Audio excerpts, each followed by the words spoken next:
News time is 8 minutes after 8 o'clock on this Wednesday.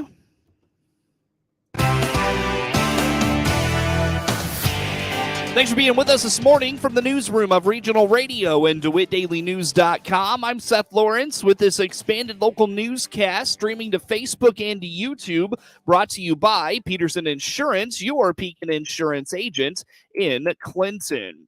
Last month, DeWitt County Sheriff Mike Walker was elected to his second term. Sheriff Walker says some of the highlights of his first 4 years in office includes a lot of technology improvements, but they also did some small things to improve revenue streams for DeWitt County. I think the biggest highlight, it went fast. I mean, it's hard to believe that we're sitting here 4 years after I took office talking about the fact I'm starting my second term and the things that we've done. You know, we did a lot, especially in the jail.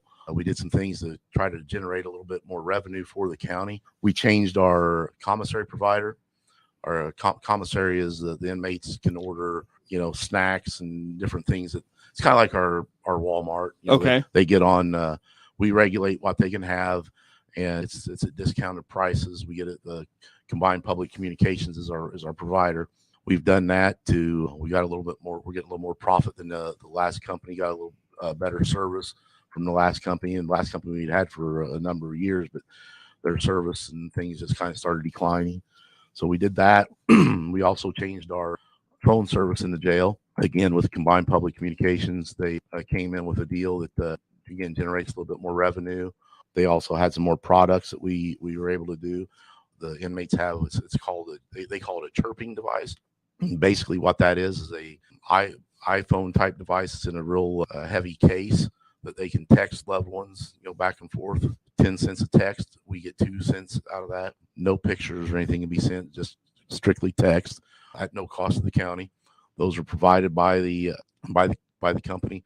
If they're damaged or anything, the inmate is responsible for paying for it. Sheriff Walker is also touting the fact he was able to upgrade the department's armory for a low cost thanks to a trade-in opportunity. Additionally, the department is in the process of updating body cameras and dash cams. As far as patrol, one of the things we did shortly after, I think it was in end of 2019, first 2020, our department issued firearms, handguns. We're starting to get some age on them and starting to need some maintenance. So I reached out to a supplier and we traded those in, and because the trade-in value compared to what was going to cost us to update them was about the same. Okay. So I was able to trade those guns in, and we had a lot of surplus stuff in our armory that wasn't being used. So I pretty much made a trade for new weapons for very little cost to the county. So we've done that. We've started a couple of more projects that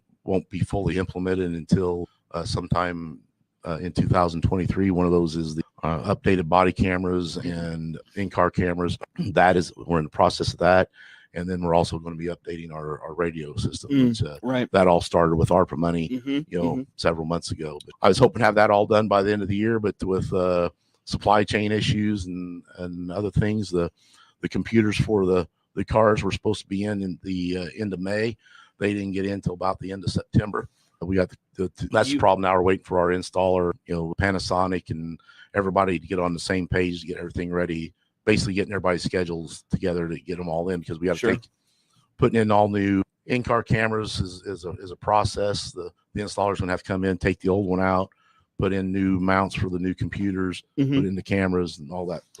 Sheriff Walker was fully staffed for about 2 weeks in the first 4 years of his term, but is losing the battle to officers going to larger agencies and now the state police as they have increased their recruiting efforts.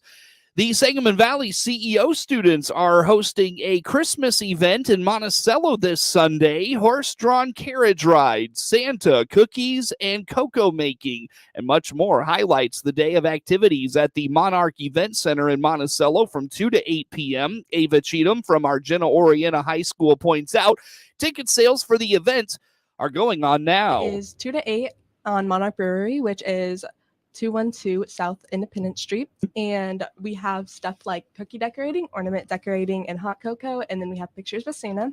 From 4 to 7, we have a horse-drawn carriage. And journal admission is $8 and the horse-drawn carriage is $12. Those can be sold separately or together. So we either have a website called Miracle Off Main Street or you can buy it at the gate. Jack Brown from Monticello High School is encouraging those interested in the horse-drawn carriage rides to get tickets now to make sure you get the time you want. John Fries from Gordo High School indicates they're doing ticket sales for the horse-drawn carriage ride so families can plan their day around the event. You can schedule and get tickets in advance would be your best option. It's what I would recommend to people. You can also get tickets at the gate, while you're there, but the only problem with that is if people are already coming for a time slot, you might not be able to get the time you want because that time slot's already filled up with, you can still get them at the gate, but it's recommended that you get them online beforehand as it will be a lot easier for you. It'll take it around the square. It'll be at 4 to 7. So the Christmas lights are going to be up and they're going to be super beautiful. I'd really just say we allow these time slots so you can kind of schedule your day around this. You show up at a certain time to the event and then you can go on the horse-drawn carriage and then you can just, enjoy the event. We don't expect people to be there the whole time. You can if you want to, but it's just, it's really up to the person. The class business is the highlight of the first semester of the CEO program for the students that come from Argenta Oriena, Bement, DeLand Weldon, Cerro Gordo, and Monticello high schools. Brown indicates one of the biggest lessons they've learned is they have to pay attention to the finer details. Definitely, all the little bits and pieces. Beginning, it wasn't too bad. We were able to get, the big picture, we're going to have cookie decorating, that's going to cost this much in the ballpark. We need this many cookies, and getting the big stuff done. But now coming down to the finer details, it's hard. Just today we were in class for a little bit this morning and we were talking about, we need garland. Oh, how are we? It's something you would have never thought about at the beginning is we need decorations. Right. When you think about it in your mind, you see the decorations, but it doesn't come to you until it's at the end and you're like, rushing.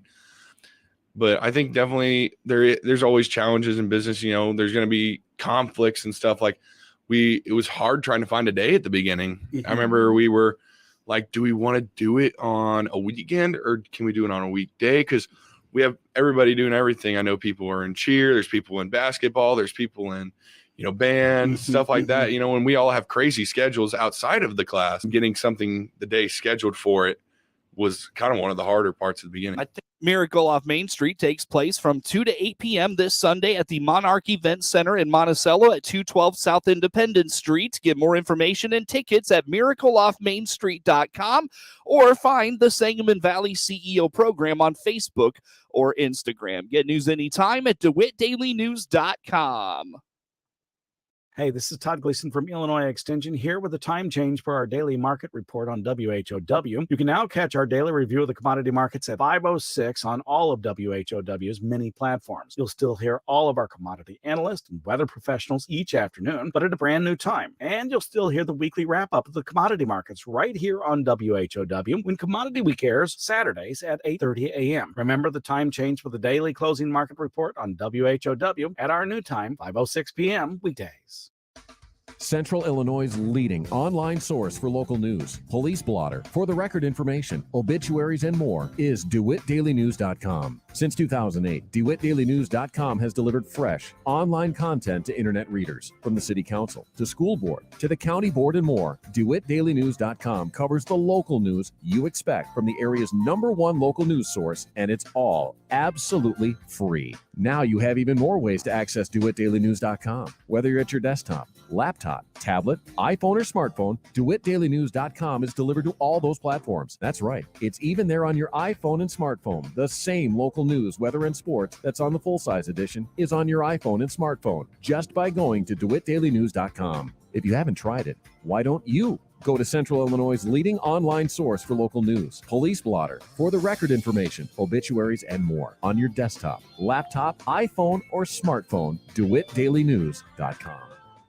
It's no secret that employers are having a difficult time hiring qualified personnel, whether full or part-time. The Miller Media Group wants to help you, the employer, to find the candidates you're looking for. That's why we've created IllinoisJobPost.com. That's IllinoisJobPost.com. This website is part of a broad radio and internet employment campaign available through the Miller Media Group. Contact your account manager or email sales@randyradio.com for more information. IllinoisJobPost.com is where we put the power of radio and the internet to attract prospective candidates.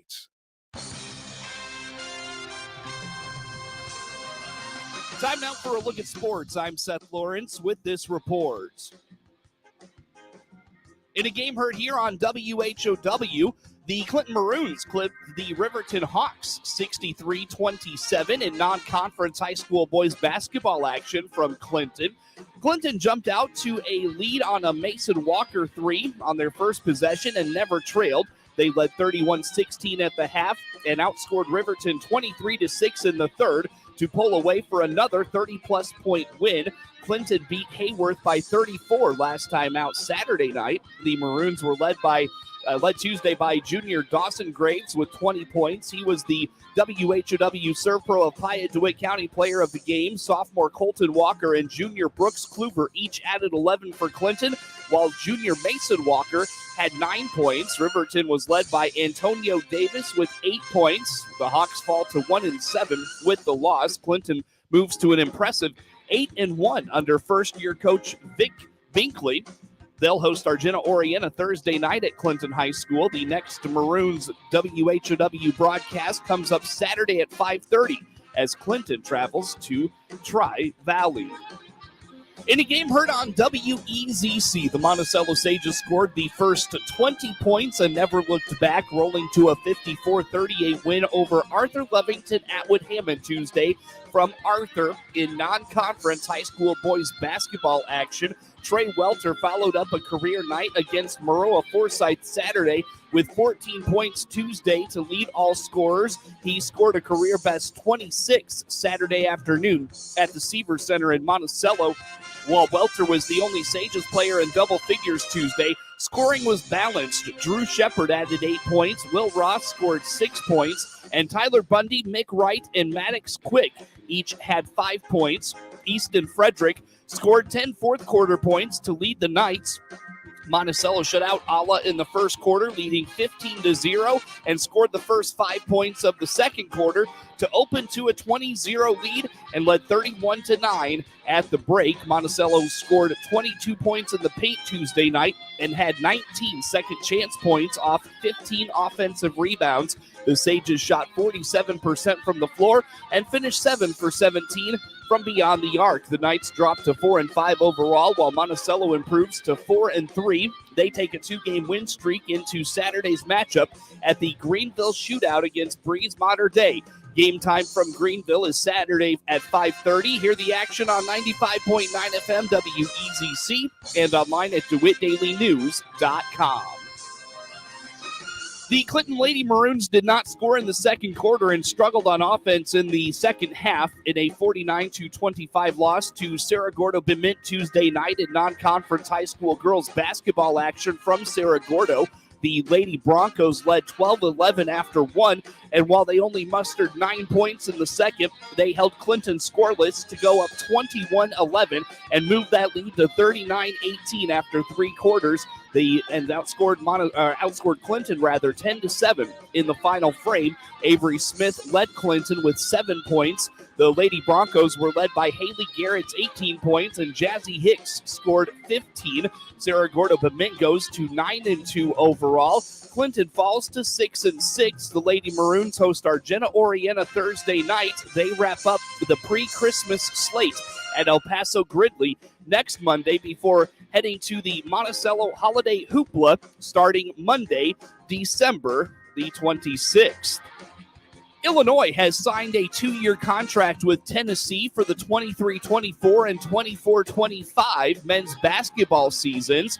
The Illini will travel to Knoxville next season, playing at Tennessee on Saturday, December 9th. The Volunteers will return to Champaign the following year for a Saturday showdown at the State Farm Center on December 14th of 2024. Tennessee is currently ranked number 6 in the AP poll, while Illinois is at number 18. Illinois and Tennessee have met just 3 times. The Vols own a 2-1 edge in the series. The programs played for the first time in December of 1967. Tennessee beat the 10th-ranked Illini in Knoxville in December of 1985. And number 20, Illinois, rolled past Tennessee in January 1998 in the only matchup in Champaign. Alex Ovechkin scored 3 times to become the 3rd NHL player with 800 career goals as the streaking Washington Capitals beat the lowly Chicago Blackhawks 7-3 Tuesday night. Ovechkin moved within 1 goal of Gordie Howe for the 2nd all-time. Gretzky has the record with 894 goals, but the 37-year-old Ovechkin is showing no signs of slowing down. Mantha, Nick Dowd, Trevor Van Riemsdyk, and Dmitry Orlov scored for the Caps. Connor Sheary had 2 assists, and Charlie Lindgren made 26 stops. The Caps went 6-2-1 in a 9-game stretch that included only 1 home game. They play 7 of their next 9 at home, beginning Thursday night against Dallas. Chicago drops to 1-11-1 in its last 13 and has scored just 4 goals in a 4-game slide. Ovechkin scored on his first 2 shots, beating Peter Mrazek 24 seconds into the game before stuffing one home on a power play with 11:46 left in the first. The winger then completed his 29th career hat trick when he knocked Mantha's pass over a sprawled Mrazek 6:34 into the third. Jonathan Taves, Max Domi, and Tyler Johnson scored for the Hawks. Mrazek finished with 23. It was Johnson's first game since October 25th. He'd been sidelined with a right ankle injury. The Blackhawks will host the Vegas Knights on Thursday. Chicago White Sox right-hander Dylan Cease will receive the largest amount in a new $50 million pool for pre-arbitration players, earning $2,457,426.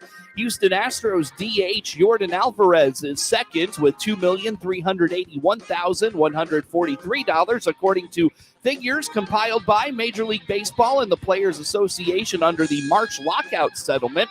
Toronto right-hander Alek Manoah is third at $2.19 million. 11 players are receiving $1 million or more. They include Arizona right-hander Zach Gallen, Seattle center fielder Julio Rodriguez, Atlanta rookie Michael Harris, Cleveland closer Emmanuel Clace, Guardians second baseman Andres Jimenez, Baltimore catcher Adley Rutschman, Astros outfielder Kyle Tucker, and Braves right-hander Spencer Strider. A total of 100 players received the payments under a plan aimed to get more money to players without sufficient service time for salary arbitration eligibility, which is 2 years, 116 days of Major League Baseball service for 2022. Cease had a $750,000 salary this year. Rodriguez in August agreed to a $209.3 million 12-year contract extension, which starts next season, while Astro slugger Alvarez agreed in June to a 6-year, $115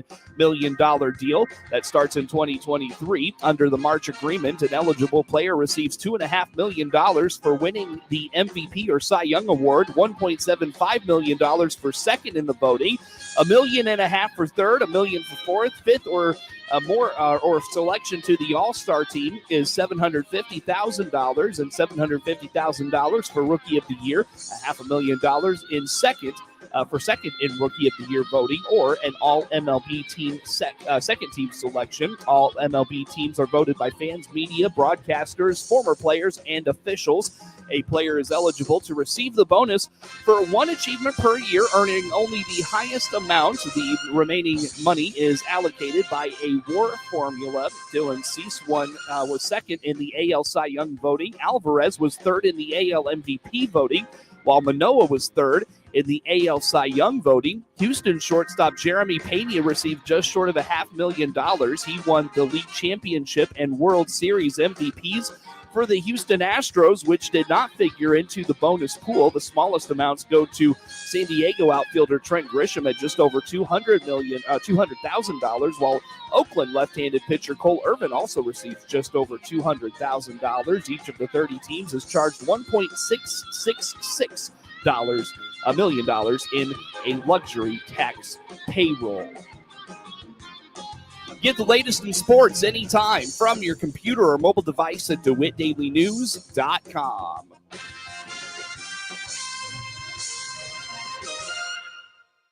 Merry Christmas from all of us here at Love It Once More Thrift Store in Clinton. This is Connie letting you know that from December 1st through the 23rd, our whole store will be on sale because your total purchase will be 10% off. Remember to check us out on Facebook or DeWittDailyNews.com. This is Ryan Utterback with Utterback Real Estate in Clinton. We are thankful for all the families